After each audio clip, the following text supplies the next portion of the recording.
this insanely violent rhetoric from the Republican Party that is getting more and more serious. I mentioned stochastic terrorism earlier, where political figures or public figures make statements that activate or that trigger lone wolves to go out and commit political violence.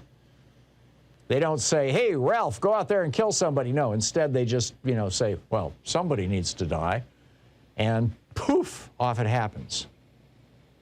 And the core tenet, the basis of fascism, whether it's in the United States or anywhere else, is the use of violence to achieve political ends. That is intrinsic to the whole idea of fascism, political violence. And so what do we have now? Well, earlier this week, or actually late last week, I shared with you Rick Scott's 11-point plan to save America, which involves raising taxes on 61%, the bottom 61% of Americans, ending Social Security and Medicare within 5 years, et cetera, et cetera, et cetera. It's a Republican wish list.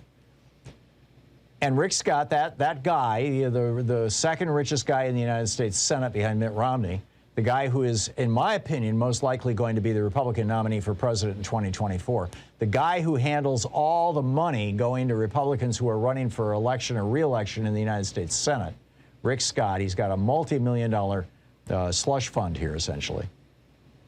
He gave a speech, a keynote address, in fact, at CPAC. It was titled Awake, Not Woke.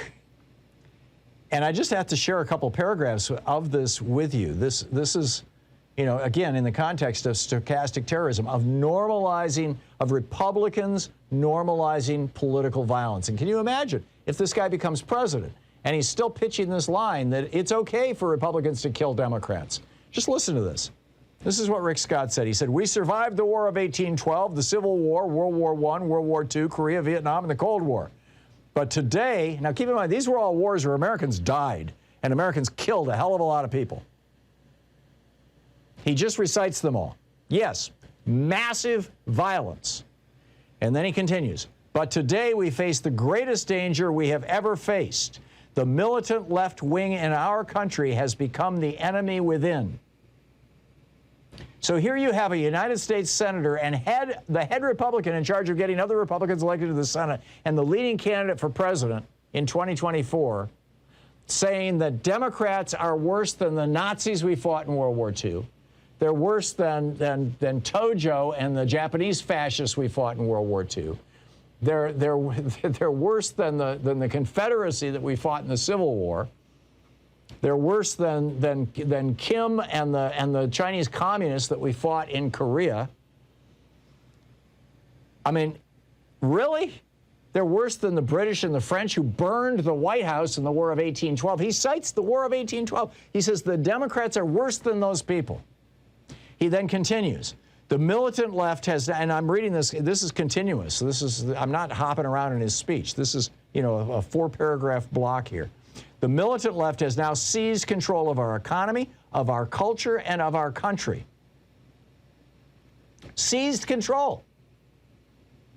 The woke left now controls the Democrat Party, the entire federal government, the news media, academia, big tech, Hollywood, most corporate boardrooms, and now even some of our top military leaders. They are destroying just about everything they touch, and they've got their hands on everything.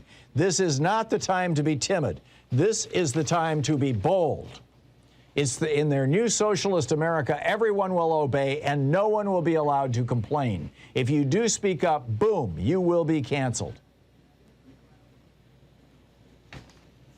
This is the kind of language that fascist dictators use. This is Vladimir Putin language. This is Viktor Orban language.